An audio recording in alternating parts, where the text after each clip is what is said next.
um texto que todos conhecemos e que, portanto, já usamos para fazer algumas reflexões, alguns estudos bíblicos e para levantar alguns pensamentos acerca dele. Neste contexto concreto do Evangelho de Lucas, a tentação situa-se no início do ministério de Jesus, logo depois do batismo. Vejam o versículo 1 do capítulo 4, diz: Jesus voltou do Jordão. O que é que ele tinha de fazer ao Jordão? No capítulo 3 vemos que ele tinha sido batizado. Ele tinha sido batizado no Rio Jordão, batizado por João. E no capítulo anterior diz-nos que Jesus foi batizado e quando foi, o céu se abriu e o Espírito Santo desceu em forma corpórea, como uma pomba, e ouviu-se uma voz do céu que dizia: Tu és o meu Filho amado, em quem me comprazo. Então este Filho amado de Deus, este Filho de Deus, este Jesus que Lucas nos começa a retratar neste Evangelho, é este Jesus que vai começar, ou que vai logo no início do seu ministério sofrer esta tentação, a tentação de Jesus. E esta tentação advém, o diabo vai perante ele, mesmo quando ele é levado por o Espírito ao deserto. Levado por o Espírito ao deserto. O deserto. Jesus vai para o deserto. O deserto significa um lugar desabitado, um lugar solitário, um lugar desamparado, abandonado. No sentido bíblico, mais propriamente, o deserto era uma terra de aridez, símbolo da privação de vida, da privação de chuva, da privação de vegetação, de fertilidade. Mas também é o lugar da purificação, também é o lugar da pobreza. E é o lugar da revelação, o lugar onde o homem e Deus podem estar mais próximos e pode o homem sentir a sua presença de uma maneira mais profícua, mais intensa. É o lugar da revelação. É no deserto que Deus prova muitos dos seus servos do Antigo Testamento, desde Moisés a Abraão e outros. É no deserto que Deus se revela muitas vezes. E foi aqui também no deserto que Jesus teve de enfrentar todas estas tentações. É no deserto que ouvimos a voz que clama. A voz que clama no deserto onde não está ninguém. Mas nós só podemos ouvir esta voz que clama no deserto quando nós próprios estamos abertos, estamos no deserto, completamente sozinhos, completamente despojados de tudo, para poder escutar a voz que clama no deserto. E a voz que clama no deserto clama para nós, clama para os que a querem ouvir. E Jesus foi levado ao deserto pelo Espírito e ali esteve 40 dias. 40 dias e 40 noites, ao mesmo tempo que Moisés esteve no Monte Horebe, no deserto Horebe, onde fica este monte, para que no fim lhe fosse revelado o decálogo, os 10 mandamentos. 40 dias também esteve Jesus no deserto. E estes 40 dias, ao fim dos 40 dias, diz-nos o texto bíblico, Jesus estava com fome. Jesus estava com fome, 40 dias, e estava com fome, não porque o texto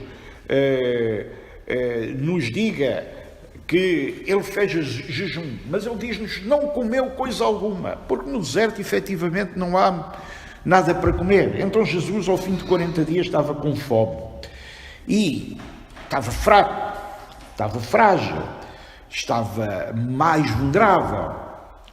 E é nesse momento, quando está com fome, que o diabo aparece, 40 dias já depois, que o diabo aparece com esta ideia. Olha, e diz-lhe, olha, se és o Filho do Homem, diz às pedras que se transformem em pão. Se és o Filho do Homem, alimenta-te com um milagre, faz um milagre, transforma as pedras em comida, faz com que as pedras se transformem em pão. E Jesus respondeu-lhe. Jesus, o que estava frágil, o que estava faminto, o que estava provavelmente com sede também, o que estava vulnerável, este Jesus, Filho de Deus, o homem que Deus enviou à terra como seu filho, este Jesus responde-lhe: nem só de pão viverá o homem. Está escrito, nem só de pão viverá o homem. Olha, que este texto esta afirmação de Jesus é uma afirmação que todos nós podíamos fazer. Quando alguém gosta muito de comer, a gente diz: olha, comes demais, olha para a vida, não comas só. Há uma cantora brasileira que eu gosto muito, que é já antiga, chamada Marisa Monte. Ela não é antiga, ela tem um aspecto bastante jovem, pelo menos na televisão. Ela tem uma canção com uma letra que diz: a gente não quer só comida, a gente quer bebida, diversão e arte. A gente não quer só comida, a gente quer viagem para qualquer parte. Portanto, esta ideia de que o pão não é suficiente é uma ideia corrente, é uma ideia que até encontramos na música brasileira, mas que encontramos na mente de qualquer um. Nem só de pão viverá o homem. Mas o que é que Jesus queria dizer com isto? Se não vive de pão, vive de quê? Do que é que vive o homem? Do que é que vive o homem? É esta uma questão importante, uma questão filosófica tratada ao longo de milénios com os maiores pensadores. Para que é que vive o homem? Qual é o sentido da vida do homem? E Jesus responde: nem só de pão vive o homem, mas de toda a palavra que vem da boca de Deus, mas de toda a palavra de Deus.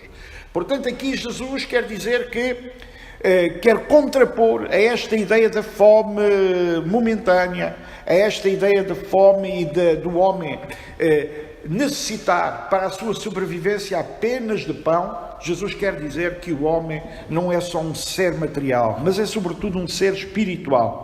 E esta realidade humana como entidade espiritual que lhe permite responder, que lhe permite a este homem fragilizado, a este homem faminto, a este homem que estava há 40 dias sem comer, responder e dizer que nem só de pão vive o homem, mas vive sim da palavra de Deus.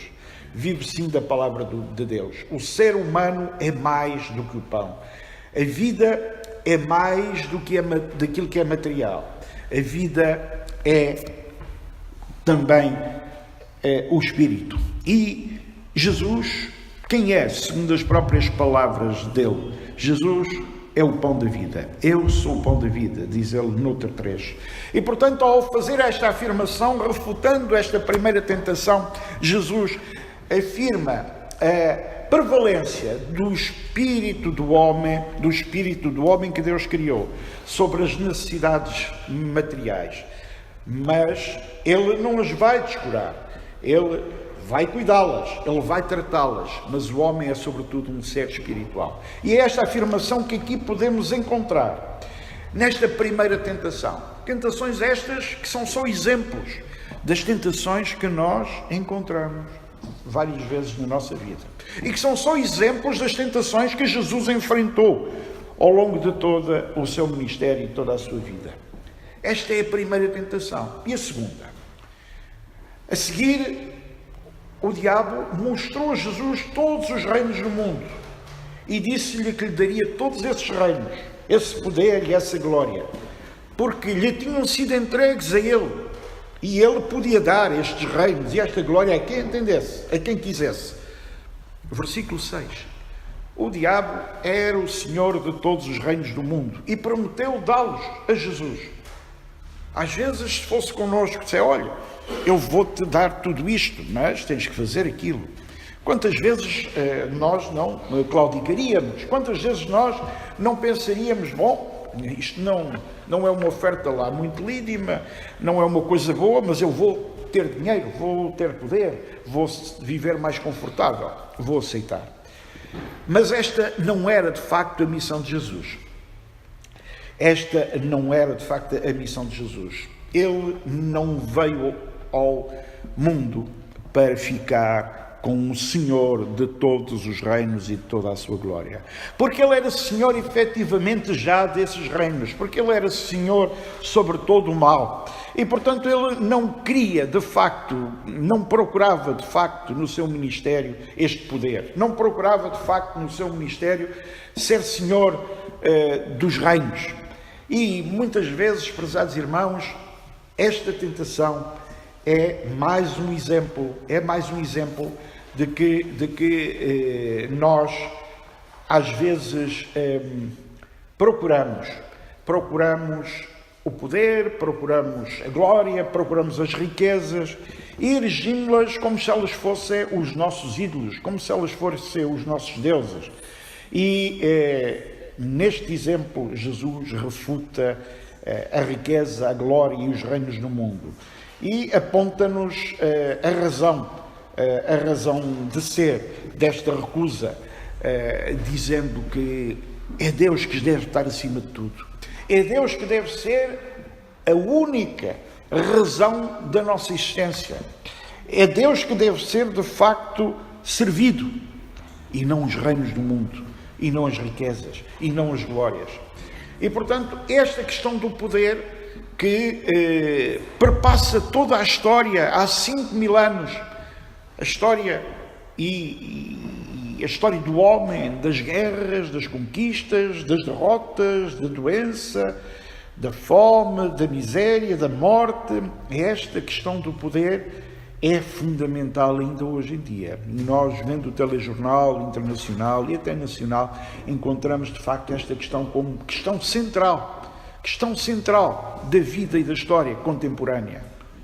Mas aqui Jesus, que também viveu numa altura em que a guerra e o poder eram centrais. Havia um império fortíssimo, que era o Império Romano, que dominava desde aqui de Lisboa até perto do rio Eufrates, dominava desde a Inglaterra até ao deserto do Saara. Talvez o maior império que alguma vez existiu no mundo. Era, de facto, uma questão muito importante naquela época. Como é importante nos dias de hoje. Mas Jesus recusou o poder. O meu poder não é deste mundo. E recusou trocar estas riquezas e estes reinos para a adoração a Satanás. Recusou tomar o poder e a glória como ídolos. E não se prostrou perante Satanás. Este homem, este Jesus, que passados uns anos do seu ministério, iria espontaneamente ajoelhar perante os seus discípulos e lavar-lhes os pés. João tem o episódio do lava-pés. Este Jesus não se ajoelhou diante de Satanás. Ele recusou o poder, ele recusou o pensamento dominante, o pensamento da procura. E finalmente temos a terceira tentação. A terceira tentação é uma tentação mais complicada. Na biografia que o Papa Bento XVI faz de Jesus de Nazaré, uma excelente biografia, ele diz que esta é a tentação mais difícil e mais complicada. Porque Jesus vai ser tentado com a palavra de Deus.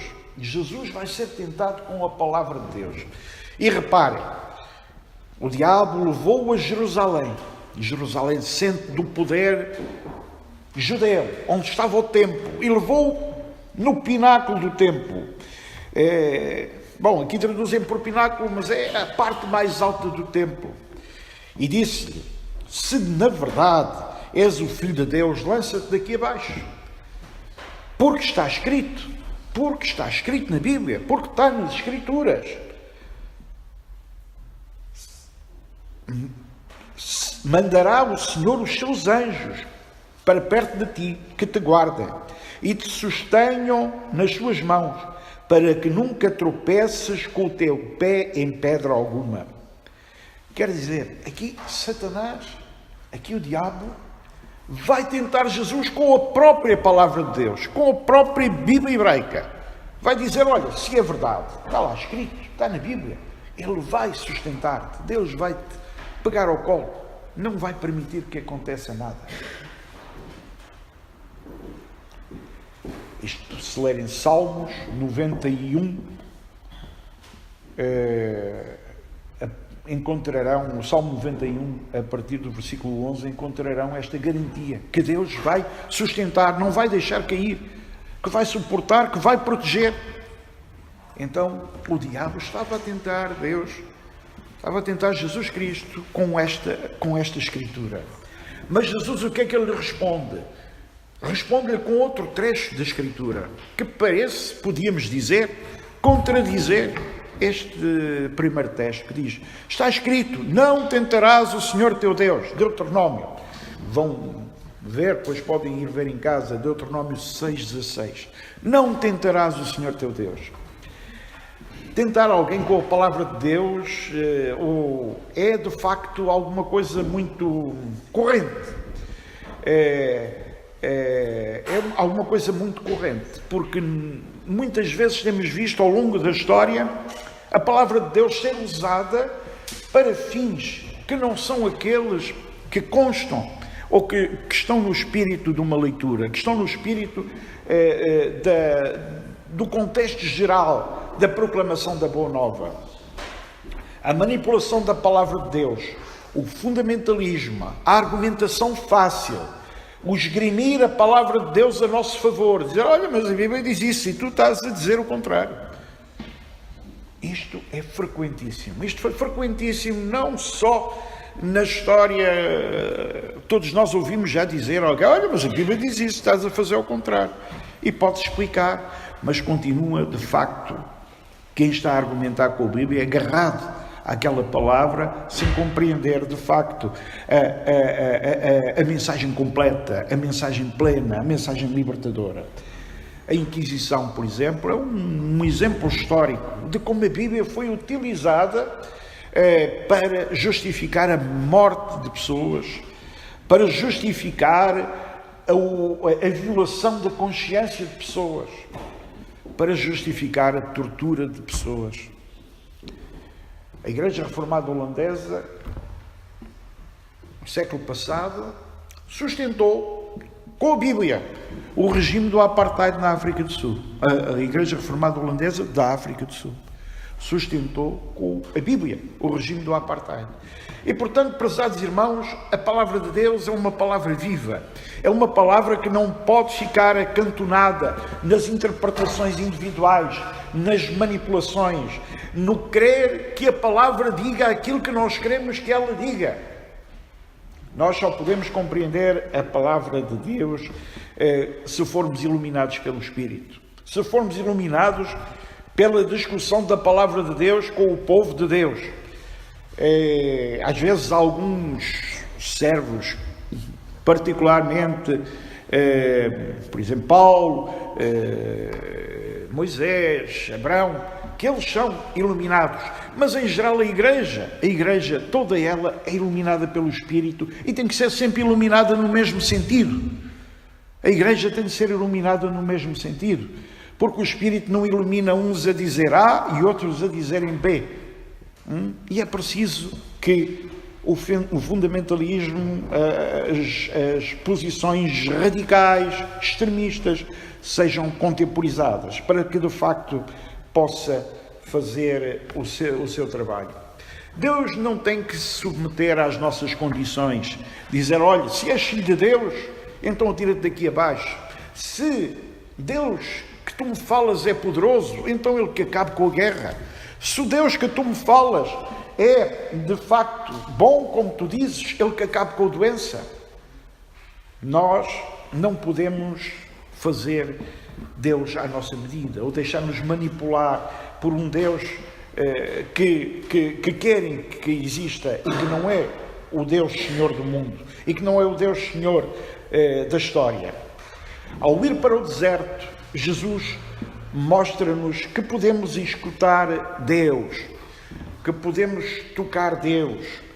Por isso, Jesus não se atira do pináculo do templo, mas atira-se para morrer, atira-se para a cruz. Atira-se para a cruz, que de facto, onde de facto não teve proteção. Atira-se para a cruz onde Jesus sofreu. E onde Jesus sofreu sem necessidade, mas sofreu por nós. E por isso, e sofreu, porque o sofrimento de Jesus constava do plano de Deus, desse plano para a salvação da humanidade.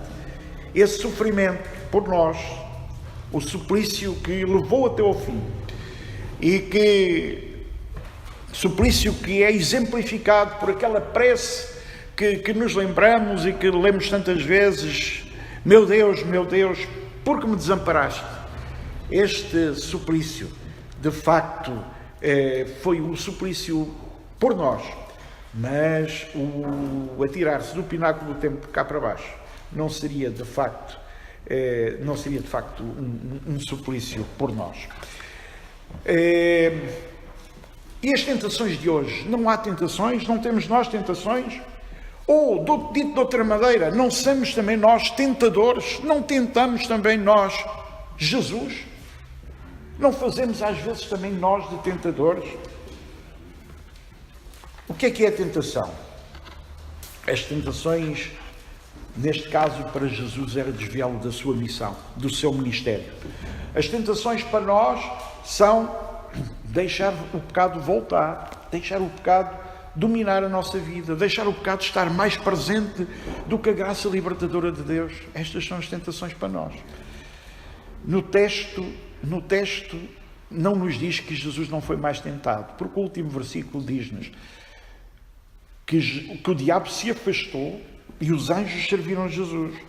E acabando, ausentou-se dele o diabo por algum tempo, diz o versículo 13. Portanto, o diabo sempre esteve na tentação de Jesus, sempre continua a estar nas nossas tentações, sempre continua a estar presente. Imagino que Jesus foi muitas vezes tentado. Podemos imaginar que ele terá ouvido ao longo da sua vida, por exemplo, se és filho de Deus, salva-te a ti mesmo, quando ele estava na cruz. Muitas vezes terá ouvido vozes a desafiá-lo, a desviar-se do seu ministério, a desviar-se da sua missão. As vozes que sentiu tantas vezes, o conflito interior e as encruzilhadas das diferentes expectativas das pessoas que o acompanhavam. As pressões de quem tinha vontade que Jesus fosse um rei, como tinha sido Saul, ou como tinha sido Salomão. Que Jesus fosse um general, como tinha sido David. Que Jesus fosse um curandeiro, porque ele de facto curava. Que Jesus fosse um tapa-buracos, que Jesus fosse tudo.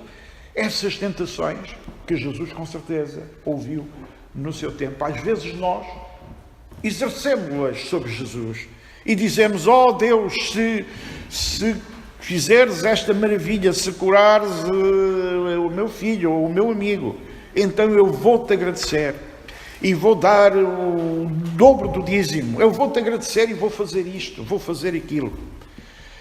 Prezados irmãos, isto é a nossa função de tentadores. Também nós às vezes somos tentadores. Também nós às vezes desempenhamos o papel que aqui encontramos o diabo a desempenhar.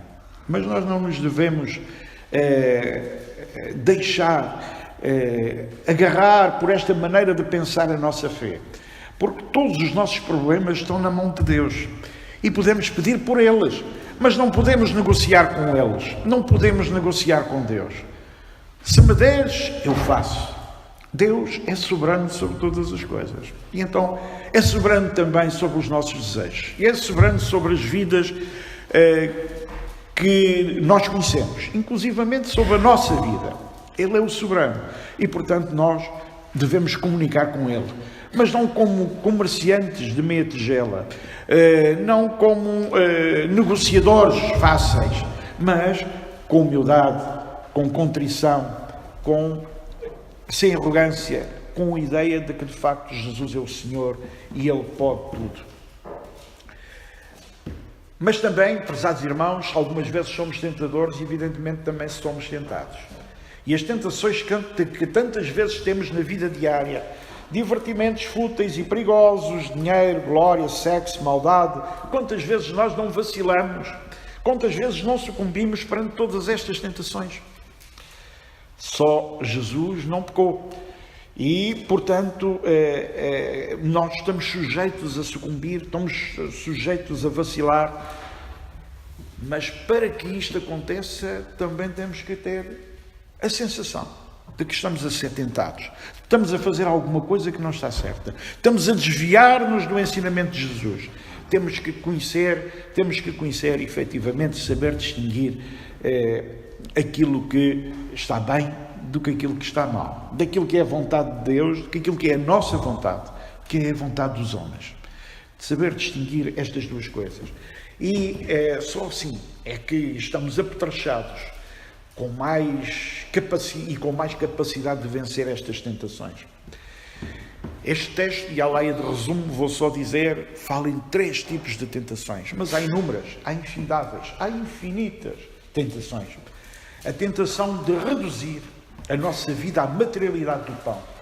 Esta é uma tentação, afastando a ideia de que a nossa vida é espírito, e é espírito onde Deus habita, que Deus revivifica, que Deus nos traz.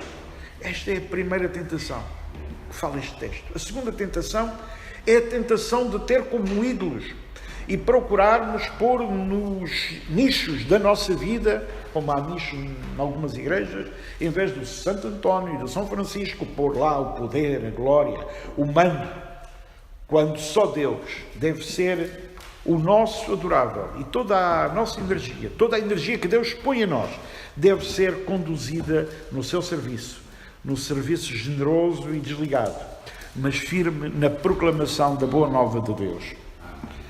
Por fim, a tentação última de usar a Bíblia, de usar a palavra de Deus a nosso belo prazer, e não fazermos uma leitura humilde, procurando descobrir o sentido dessa palavra para a nossa vida, que às vezes não é o sentido que se nos oferece imediatamente, diretamente.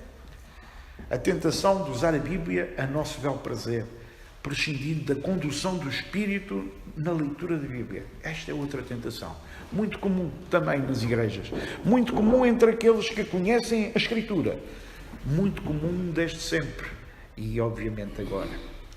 Nunca, prezados irmãos, nos livraremos das tentações, da tendência que é comum a todos os seres humanos de nos afastarmos de Deus, nunca nos livraremos do pecado, mas tudo isso pode ser superado se recolhermos no nosso deserto, se recolhermos ao deserto do nosso coração e contrita e humildemente, sem arrogância, sem maldade, sem ódio, sem desejo de vingança, se no deserto do nosso coração conseguirmos ouvir a voz de Deus, conseguirmos ouvir a harmonia que Deus quer para a vida com os nossos irmãos e procurarmos Deus como nosso refúgio e fortaleza. Que assim seja, prezados irmãos.